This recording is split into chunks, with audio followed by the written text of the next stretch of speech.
What's good, YouTube? It's your boy, Blue Blood Sports TV, back at y'all with another one.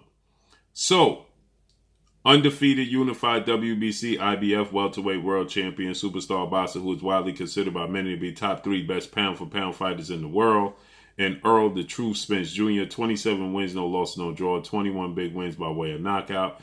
He is 32 years of age, 5'9" with a 72-inch arm reach. With that said, he's going into a highly anticipated unification showdown with WBA welterweight world champion Cuban star boxer Yordenis Ugas, who is 27 wins, 4 losses, no draws, 12 wins by way of knockout. He is 35 years of age, 5'9" with a 69-inch arm reach. Okay, that's scheduled to take place April 16th, Arlington, Texas, AT&T, Dallas Cowboys Stadium, this upcoming Saturday. With that said, obviously, Errol Spence is doing a lot of interviews, a lot of promotion, and just, talking about a lot of different things.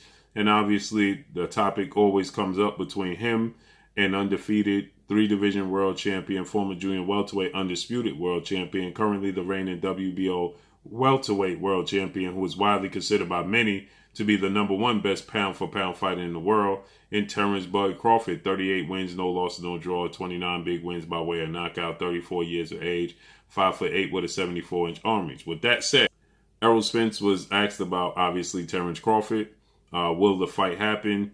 Will it not happen? And shout out to my brother KO Artist Sports. You can check out this interview in its totality on KO Artist Sports on YouTube.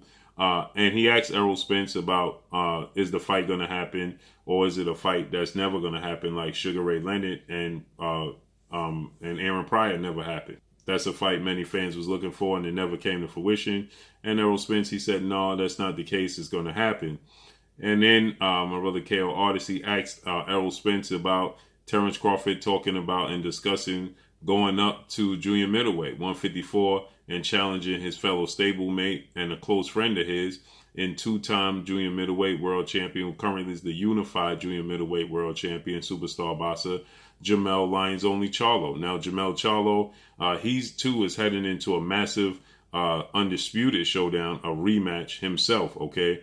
So Jermell Charlo is going into a massive undisputed rematch of his fight that ended in a draw, okay, when he faced off against WBO undefeated Argentinian star junior middleweight world champion Brian Castano. So Jermell Charlo, 34 wins, 1 loss, 1 draw, 18 big wins by way of knockout, 31 years of age, 5'11" with a 73-inch arm reach. Again, he'll be facing Brian Castano, who is 17 wins, no losses, 2 draws, 12 wins by way of knockout, 32 years of age, 5'7" with a 67-inch arm reach, okay? That's scheduled to take place May 14th. So with that said, he was asked about Terence Crawford and his team discussing the possibility of going up to junior middleweight and challenging, Jermell Charlo. And this is what Errol Spence had to say in response. He's talked about moving up to junior middleweight, fighting, obviously going after your buddy Jermell Charlo versus Castano winner. But I remember you when you first met Terence. You said he was light in the ass. Is he maybe a little too light to go up to 154? It just depends how he gained the weight, but fighting Jermell, he probably a little bit too light. So you hear Errol Spence. He stated that it depends on how he gains the weight to move up to 154. But fighting Jermell Charlo, he's just a little bit too small. Okay, Errol Spence is bigger than Terence Crawford. He's just a naturally bigger guy. Terence Crawford actually started his career at 130. He campaigned in 135, 140, 47. Hence the reason he's a 3-division champion. Okay.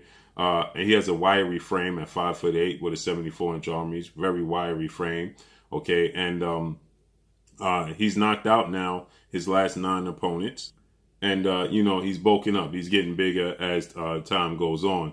But like I said, and people was asking and talking about this, Jermell Charlo had responded, and Jermell Charlo, he stated that Terence Crawford needs to focus on the fighters in and around his weight class because he messed with me, I'm going to knock him out. And like I said, Jermell Charlo, he has the same similar arm reach as Terence Crawford. So Terence Crawford is not going to enjoy the arm reach advantage he normally has over his opponents. Jermell Charlo is about 4 inches taller than Terence Crawford, and he's just a naturally bigger guy. He campaigns at 154, but he probably rehydrates well into nearly 170. Okay, definitely a 165 easy. Okay, so he's just a naturally bigger guy than Terence Crawford. And 9 times out of 10 in the sport of boxing, great big men beat great little men. Okay, it's very rare that great little men beat great big men. Okay, there's a weight classes for a reason. There's a reason that as the sport of boxing goes, the heavyweight division carries the sport of boxing. As the heavyweight division goes, so goes the sport of boxing, because it's unlimited weight. It's knockouts up there, you know, because you're talking about guys over 200 pounds. Anything can happen with small gloves on, okay? And the same goes for when you're talking about guys at well over 160 pounds. Jermell Charlo is going to be well over 160 pounds. And the difference is Jermell Charlo is an athlete. It was one thing when Terence Crawford, he jumped up from 140 to 147. He challenged Jeff Horn, you know, and many people, you know, was questioning, can Terence Crawford deal with the size and the strength of Jeff Horn, who was a big guy, okay? But Jeff Horn, you know, simply doesn't, he's just not the size of Jermell Charlo. Jeff Horn is 5'9" with a 68-inch arm reach, so he doesn't have very long arms. Terence Crawford enjoyed a 6-inch arm reach advantage over Jeff Horn, and he's only an inch taller than Terence Crawford, okay? So with that said, you know, Jeff Horn physically weighed more than Terence Crawford, but that's the only physical advantages he had over Terence Crawford. Now, when Terence Crawford faced off against Jose Benavidez Jr., who was 5'10.5" with a 71-inch arm reach, you can see now Terence Crawford, he got the stoppage, okay? He stopped him in the 12th round. But you can see the struggles that Terence Crawford had trying to work his way on the inside and just dealing with the size overall of Jose Benavidez Jr., okay? And so, but Jose Benavidez Jr., again, is just not the athlete and a boxer and don't have the skill set or the power Jermell Charlo had.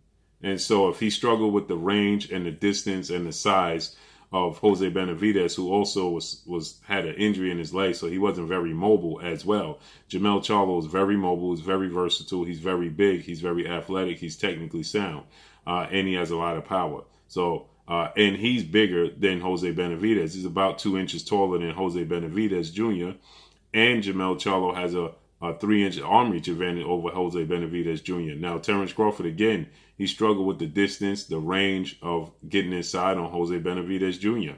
And when Terence Crawford got physical with a guy in Igis Kavalauskas, you know, Igis Kavalauskas at times was getting the better of him on the inside. Now, of course, Terence Crawford, the outcome is always Terence Crawford getting the stoppage or the knockout victory. But the key thing here is that Jermell Charlo is a much better fighter, much bigger, stronger athlete than they are, and he's more technically gifted and has a higher ring IQ. He has a great jab. You could look at the fight with Terence Crawford when he fought against Kell Brook, okay? He struggled with the time and the distance and the jab of Kell Brook, and Kell Brook is 5'9" with a 69-inch arm reach. He had a 5-inch arm reach advantage over Kell Brook, and he's only an inch shorter, okay? But the timing and the size of Kell Brook gave him trouble. Now, he figures these pieces to the puzzle. He always figures a way to win these fights, okay? But I think when you're talking about Terence Crawford and Jermell Charlo, it's completely different. Jermell Charlo is not going to give you the same openings and opportunities that Igis Kavalauskas, Jose Benavidez Jr., and Jeff Horn give you, okay? Or Kell Brook, for that matter. Now, Terence Crawford's biggest skill is that he can switch from southpaw to orthodox, give you different angles, and has extremely long arms and has power in both hands. But that goes the same for Jermell Charlo. He has extremely long arms and he has power in both hands. Now, he don't switch from orthodox to southpaw, but he has a pretty tight defense. He's very durable, sturdy chin, okay? And he's big, he's strong, he has a great jab, and he has great timing. So I think that may be the fight that's a little more than he can chew.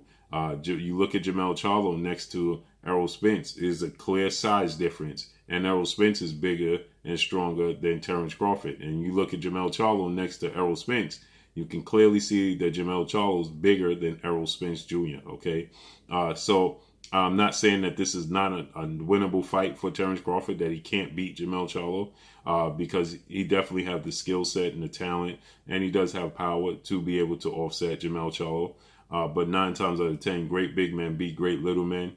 And I think that's an uphill battle that, you know, Jermell Charlo like you said, he could very well knock out Terence Crawford. Okay, Terence Crawford has shown that, you know, when he got clipped, you know, he could get a little wobbly at times as well. He was struggling at times with the physicality and the onslaught of Sean Porter, 2-time welterweight world champion, superstar boxer.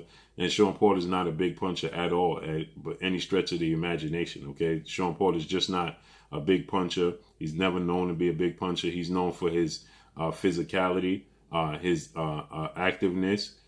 Sean Porter has 35 fights and he has 17 knockouts, so he's just not a big knockout artist. And he's 5'7" with a 69-inch arm reach. And there was a few times you could see he visibly buzzed Terence Crawford in the fight. So with that said, you know, imagine what Jermell Charlo can do. But it would be a very, very interesting fight. Obviously, Errol Spence has been in the ring sparring Jermell Charlo a few times. People say Errol Spence got the best of him. I heard Jermell Charlo is even fight. You know, it was even. So we will have to see. It would be very interesting, and it would definitely be a legacy fight for Terence Crawford. And I expect Jermell Charlo to beat Brian Castano. And so Terence Crawford could go up to 154 junior middleweight and beat Jermell Charlo for undisputed. That would speak volumes. So let's see how this unfolds and plays out. But first thing first, obviously, the biggest fight in the sport of boxing is Terence Crawford versus Errol Spence Jr. So Errol Spence got this Yordenis Ugas fight in the way coming up this Saturday. We got to see how that plays out and then see what happens with Terence Crawford and Errol Spence before we put the carriage before the horse. But that's all I got for y'all. Make sure you hit the like button. Drop a comment in the comment section. Let me know what y'all think. Y'all already know what it is. It's your boy Blue, Blue Blood Sports TV. Hate, like, comment, and subscribe. If you haven't subscribed, hit the subscribe button. Hit the like button. Hit the bell icon to get all the new notifications. Follow me on Instagram at Blue Blood Sports TV, all one word. Y'all already know what it is. Shout out to the entire LDBC. Shout out to New Media. Shout out to Black Media Row. Make sure you like and share these videos. That's all I got for y'all. Peace. This is Amanda, the real deal Serrano, and you're watching Blue Blood Sports TV.